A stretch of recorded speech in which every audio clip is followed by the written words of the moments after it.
gallon of alcohol we make up there. So, and of course there's all these other things we've made in the process, like the gas for the plant, etc. So the idea is that we use everything. We don't let anything go by without making money or something from it. And this is a simple demonstration. I can get much more complex and get much more money out of a system, which we'll do in fingerprint. Let me show you a few things over here.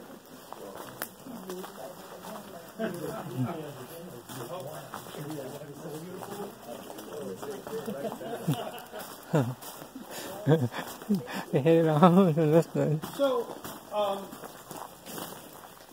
just a few energy crops here. These are potatoes, and as you can see, like any rhizome, they're dying back, and all the juices are going down, and the potatoes are expanding underground. These are blue potatoes.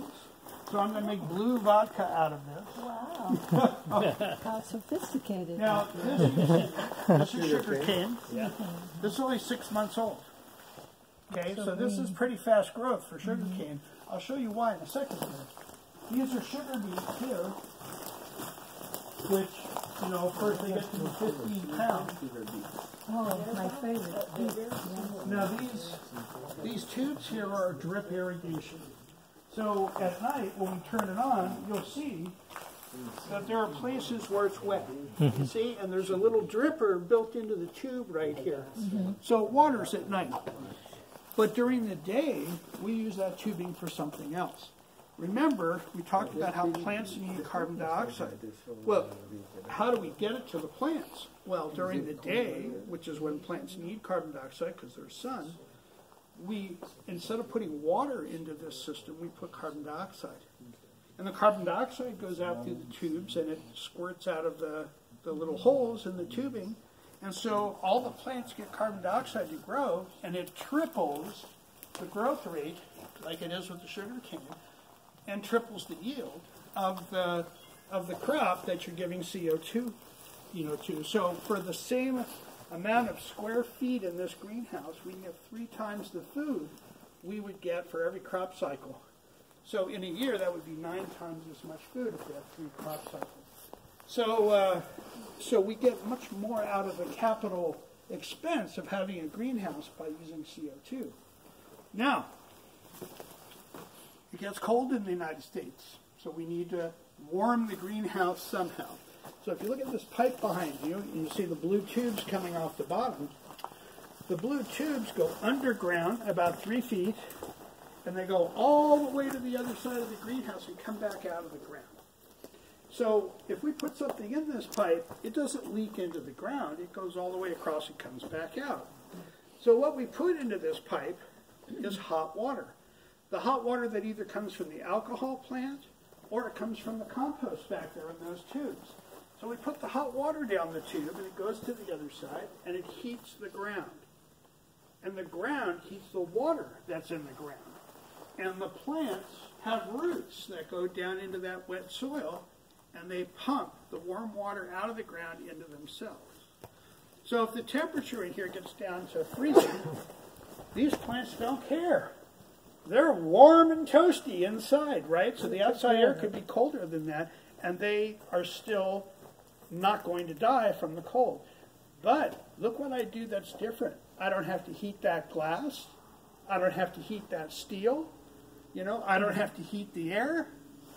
I'm only heating the plants by putting the heat into the ground and letting them pump it out of the ground. Nice blanket. Well, I save 90% of the energy that radiant it heat. takes. What plants get to have radiant heat at home? Nice warm toes. Right? So the former owners of this place used to spend $1,000 a night. What's that? You do too much. Oh, yeah, I'm warm think too. of everything. So we save $1,000 a night on natural gas because that's what they used to spend to keep the roses warm here in the winter. Oh, you're looking at my... What did you do with the duckweed? Oh, well, one of our secrets that I'm going to have to tell you since you noticed. So... Oh, yeah, that duckweed. Is that... more duckweed that's algae? like up there. Is that algae? It's a plant that floats. You can see it floats right It's here. got a bell. Right? Now, this little pond is one of 60 little ponds that we have all over the greenhouses, all right? Very And next to important. each pond, we have a pile of rocks. Yeah. And that may seem strange. But if you look down there, you'll see a lantern. Way down there, Okay. about halfway down there. And that lantern is there because when we first started this part of the project, we opened the doors at night, and then we turned on the lantern. And when you had all that light out there, well, frogs way far away could see that light. And frogs know that wherever there's a light, there's bugs. And so they come hopping over here, and they get here, you know, looking at that light, and they get here and they go, wow, jacuzzi, condominium, I'm moving in. Yeah, yeah. So I want you to look around since we still have enough light, and I want you to see if you find any bug holes in any plant in this greenhouse. Look everywhere you can look. Look for any holes that bugs made in the leaves. Look all over here. They look Look very over healthy. there. I don't see bugs. There's no Right. bug holes. Because of the frog, The frogs eat the bugs. Now, you invite them in so they can work for you. that's it. Now, I never do anything for one reason, and remember, I'm allergic to extra work, Right. right? That's what we talked about outside. So these frogs come out at night, and they eat all the bugs, and all the bug eggs that are laid on the bottom of the leaves, they eat them all. So every year, 20 tons of bugs will move across an acre of land. They fly, they crawl, they burrow, whatever they do. You know, that's the big problem of farmers because of the bug. And then they spray They all these lost- poisons to yeah. kill all the bugs, but And the they poisons suck the kill all nuts. their frogs. It killing us too. What's the duckweed for? The duckweed is protection for the frogs, and the little tadpoles eat it when they're young.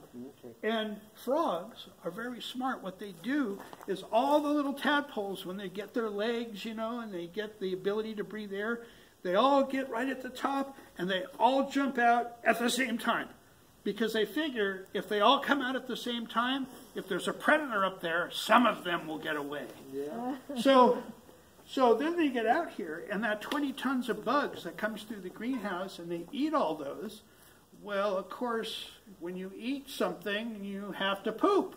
And so the frogs poop out the bugs that otherwise would have just moved through the greenhouse eating vegetables, because, you know, bugs are mobile. And so they stop the bugs from moving by eating them and poop them out. So I get 20 tons of high-protein compost, Yeah.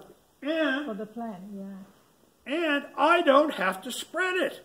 Right. The compost They is made spread by it the for frogs, you. and they drop it everywhere. Okay, so I save all that work. What are those rocks for? Well, they're not really out yet. They come out at night, so during the day they hide in the rocks so that things don't eat them. So there might be 50 pounds of frogs in there, little tiny frogs this big. And they come out at night and eat all the bugs. And we know that these frogs eat 167 bugs a night each. We know that because graduate students stayed up at night counting them. We wouldn't know anything without graduate students. So this gives you a little bit of an idea of how we do things, where we use everything from the alcohol plant, from the very heat smart- to the very carbon smart dioxide to farmer. everything, to accent or augment our alcohol production. I mean, our crop production. So, you know, This is where the NASA scientists got, and they Right, went, this oh my is God, great. this is what we're trying to do. In the movie The Martian, when that came out, that's right when they came to see us, and they were like, this is exactly what we're trying to figure out.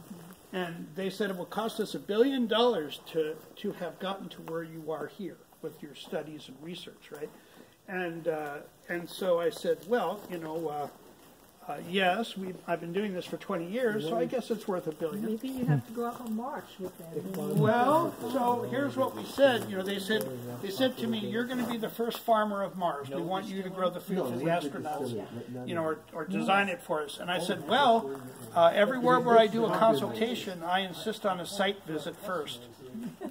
You know, so they all laughed about that because they thought they'd have to take me to Mars. But What is it, 200,000 to fly up there now? to Mars, oh, it's 2 years to fly. But the idea is that if they grow their food in very good greenhouses that don't leak, and that the sides of the greenhouse go down underground so that I can build the soil. I can send up bacteria and fungal cultures that we breed up and we put into the soil, and it will be fertile. You know, because that's what I do here. So anyway, they're still working on all the proposals for Mars, but